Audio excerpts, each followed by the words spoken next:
Ever feel like you're in this game Mm-hmm. and nobody told you the rules? Yeah. Especially when it comes to like career stuff or Ugh. navigating power dynamics. Oh, yeah.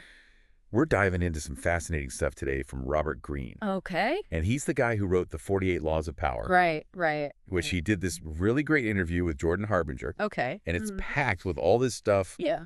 about turning anxiety into an advantage. Yeah, I think what makes Greene so interesting is Mhm. that he doesn't come across as like this power-hungry, Right. kind of guru. Yeah. He actually spent years Yeah. feeling like a little bit of a failure. Like he worked over 60 different jobs 60 jobs. before finding his niche. Wow. Talk about paying your dues. I know, right? Yeah. And, that experience really shaped his whole perspective. Yeah. He saw firsthand how power dynamics play out in Yeah. the real world, Totally. not just some, like, theoretical... Right, right. Which makes sense, because I think when people hear Yeah. 48 Laws of Power, Yeah. they think, It's like Machiavelli. yeah, like some kind of Machiavellian guide Yeah. to manipulating people. Yeah, it's actually the opposite. Right. He's said many times that his work is most helpful for people who feel powerless. Interesting. Not for the people who are trying to exploit others. It's like those who are already comfortable being ruthless don't need the playbook. Yeah. They're already Exactly. they're already in it. They're playing the game. Yeah. It's those who are more sensitive, Right. more empathetic, often struggle because they don't even know They don't know the rules. what the rules are. Yeah, exactly. And one of the most surprising things, This is interesting. Yeah. The positive response that he got from, wait for it, yeah, hip-hop artists. no way. Yeah, That is not the first crowd you think of I know. when you think of Right. self-help books, right? Right. But it makes perfect sense. Okay. The music industry, so much of it is Well, it's brutal. power plays, cutthroat competition. Yeah. Rappers like 50 Cent and Rick Ross Wow. saw the parallels Mm. to Greene's work That's fascinating. and how understanding those dynamics could give them an edge. Yeah. It just shows you how the same information can be interpreted in different ways, Totally. depending on your context. 100%. And speaking of context, Okay. Greene also talks about this idea of a life's task, basically the work that you're meant to do. Right. How do we even begin to figure that out? Right. Because I feel like everyone's out there Yeah. searching for that. That magical passion. Yeah. All right. That's going to make work not feel like work. Right. And Greene's approach is really rooted in psychology. Okay. He draws on the work of Abraham Maslow, who talked about these things called impulse voices. Impulse voices. Yeah. Okay, now I'm intrigued. Think about kids. They have these very strong likes and dislikes, right? Totally. They're drawn to certain activities with incredible intensity. Yeah. Maslow believed those impulse voices were like early indicators of our natural talents and our passions. So instead of asking yourself, Yeah, what do I want to be when I grow up? totally. You should be asking yourself, What did I love as a kid? what did I love doing as a kid? Exactly. And here's the key. Okay. It's not about literally recreating those childhood activities, Right. but it's about identifying the underlying passions. Oh, I see what you mean. Yeah. Okay. So, for example, like, did you love building Lego castles? Mm-hmm. Maybe it was the act of creation, the problem-solving aspect, Right. the spatial reasoning that really lit you up. Okay. Not necessarily becoming an architect. Right, because I think that's what happened with Jordan. That's a classic example. He was obsessed with building a radio transmitter as a Yeah. kid. Yes. Like tried to soup it up to broadcast to the whole neighborhood. Yes, exact. Turns out it wasn't electronics that he was truly into. Right. It was communication. It's so easy to get sidetracked by societal expectations. Totally. Or what we think we should be doing. Oh, yeah. Greene's point is that those innate talents are still there, Mm. even if they're buried under layers of other experiences. Right. And tapping back into them can unlock a level of fulfillment and learning Yeah. that's just not possible any other way. That's really inspiring. Yeah. Especially for anybody listening who's just starting out their career. Mm-hmm. But what about those of us who are a bit further along, Yeah. say in our 30s or 40s, Mm-hmm. and suddenly realize we've spent years on the wrong path? Right. Is it too late?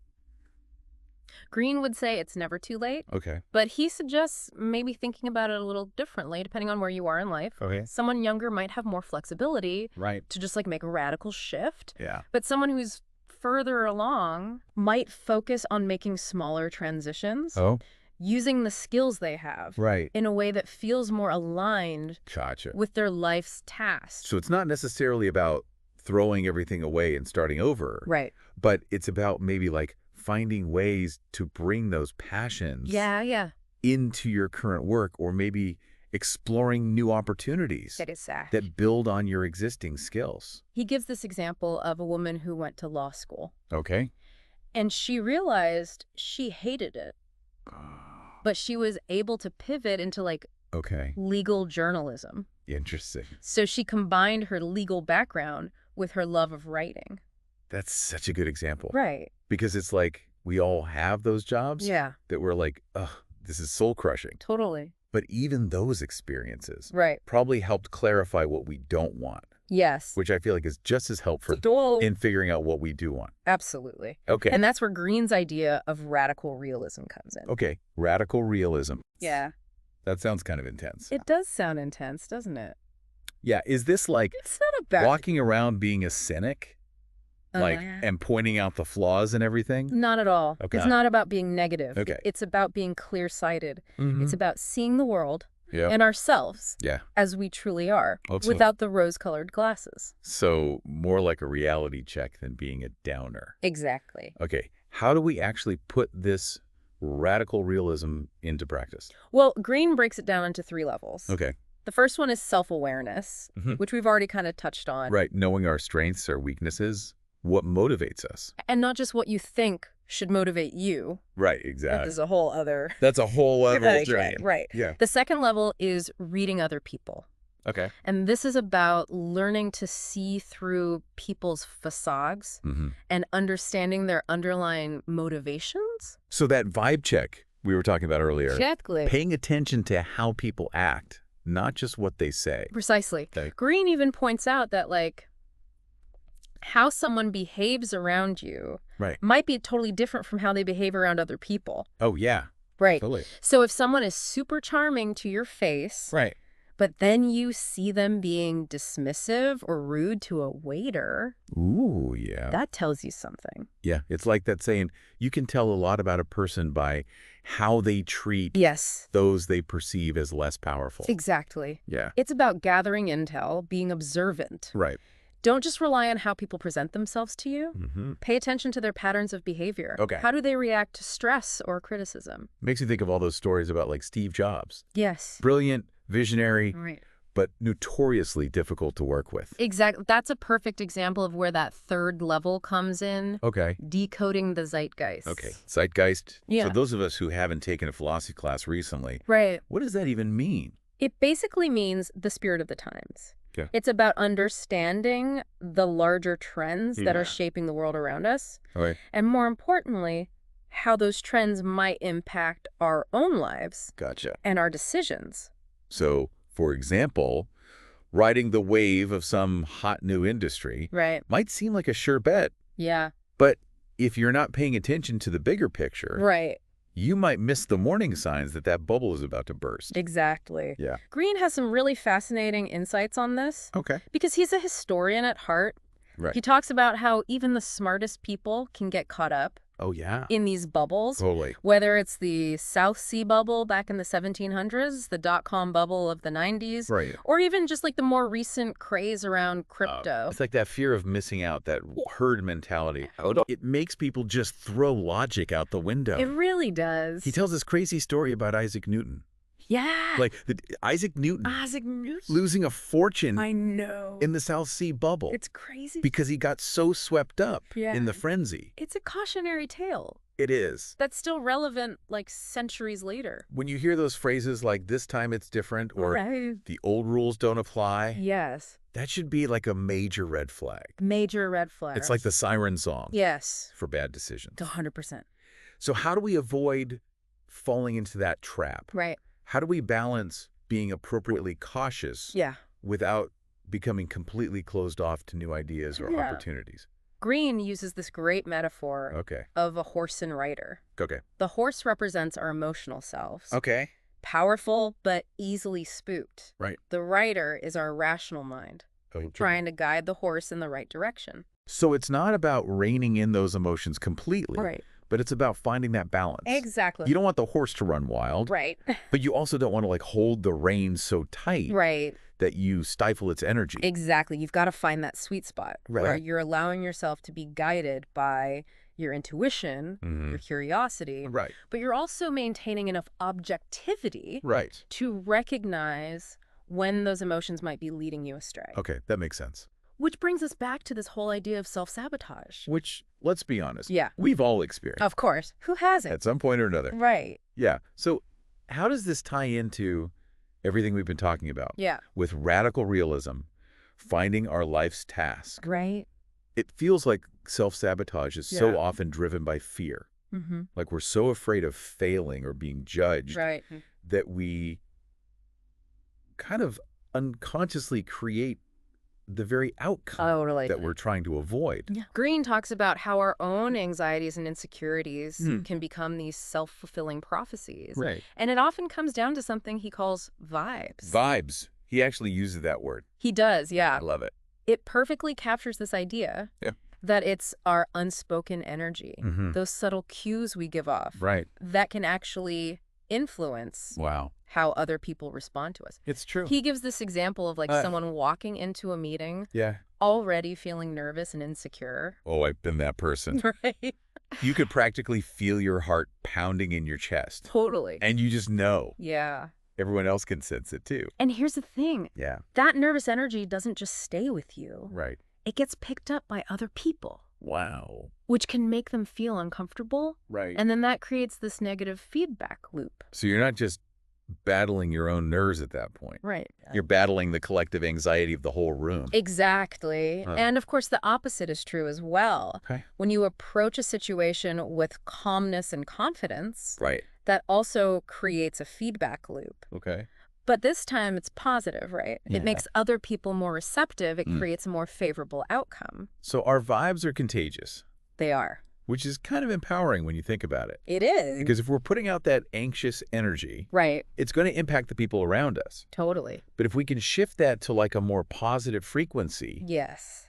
it's going to have this ripple effect. Exactly. Exactly. Okay. And this is where this psychological principle comes in, Okay. called the Pygmalion effect. Pygmalion effect. Yeah. Break that down for us. It basically means that our expectations of other people can actually influence their performance, Interesting. even if we never say anything. Wow. Even if those expectations are never explicitly stated. So if you go into a meeting Yeah. expecting to be challenged or Right. undermined, Right. you're more likely to behave defensively, Exactly. which then creates that very dynamic 100%. that you're trying to avoid. Right. But if you go in expecting to have this Yeah. collaborative, productive discussion, Right. you're more likely to act in ways that foster that. Exactly. It's like our brains are these self-fulfilling prophecy machines. They really are. If we believe something strongly enough, Yeah.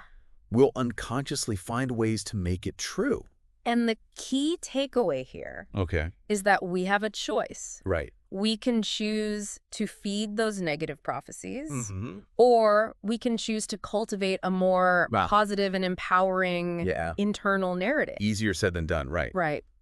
So how do we actually start to shift Yeah. that inner dialogue? Greene suggests this Oh. simple but really powerful exercise. Okay. Become a detective Mm-hmm. of your own reactions. It's interesting. Throughout the day, Okay. pay attention to how you respond Yeah. in like neutral situations. Okay.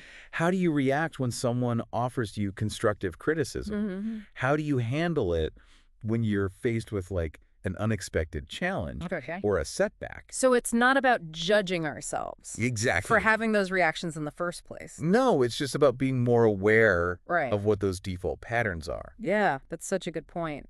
Once you start to recognize those patterns, Mm-hmm. then you can begin to shift them. Right.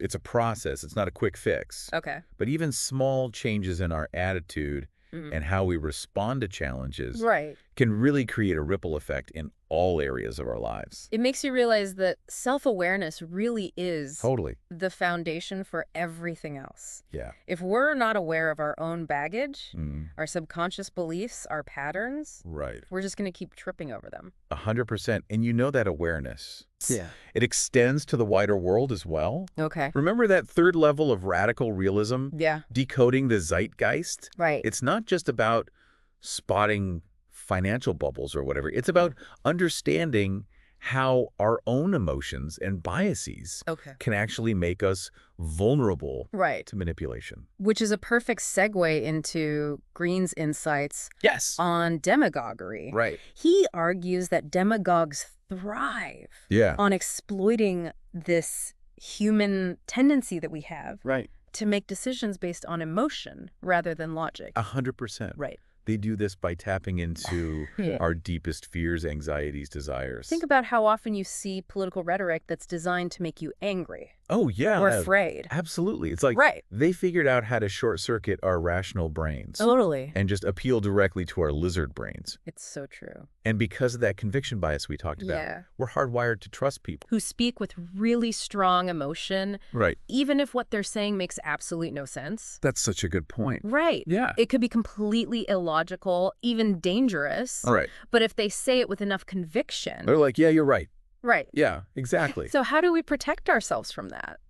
Because especially these days, it feels like we're constantly being bombarded with information, with these emotional appeals. It can be really overwhelming. It can. So what do we do? Greene's advice is actually surprisingly simple. Focus even more intently on rational analysis. So whenever you encounter these emotional appeals, whether it's in a political speech, a social media post, even a conversation with a friend or family member, take a step back and ask yourself, what is the actual argument here? Is there any evidence to support it? Or are they just trying to push my buttons? It's like that old saying, trust but verify. Exactly. Or in this case, feel but think. I love it. Feel but think. Yes. Don't let yourself get swept up in the emotional current. Train yourself to identify those manipulative tactics and evaluate the information objectively. It's so important. So much of what we've talked about today, I think, comes back to this idea of taking ownership. Like we actually have more agency than we often realize. Totally. Both in terms of our internal world and how we navigate the world around us. 100%. We can choose to buy into the hype. Get swept up in the emotional drama. Or we can choose to step back. Observe. Think for ourselves. That's it. It's powerful. That's really the heart of Greene's message. Yeah. By understanding these principles of human nature, the light and the shadow sides, we can make more conscious choices about how we engage with the world, and more importantly, how we engage with ourselves. We've covered a lot of ground today, from navigating power dynamics to finding our life's task, embracing radical realism, recognizing those self-sabotaging patterns. It's a lot to process. It is a lot to process, but hopefully it's helpful. Hopefully it's helpful. If there's one thing that you take away from this entire deep dive, let it be this. Let it be this. You are not a passive passenger. In your own life. I love that. You have the power. To challenge your assumptions, to cultivate greater self-awareness, and to create a more fulfilling and empowered experience. And sometimes all it takes is asking yourself a few uncomfortable questions. And being open to the answers. 100%. As always, deep divers. Yes. We leave you with one final thought to ponder. Okay, I like it. If our anxieties and insecurities can become self-fulfilling prophecies, to what extent do we also have the power to manifest positive outcomes by consciously cultivating I like that. a more confident and optimistic outlook? Love it. Until next time, keep diving deep.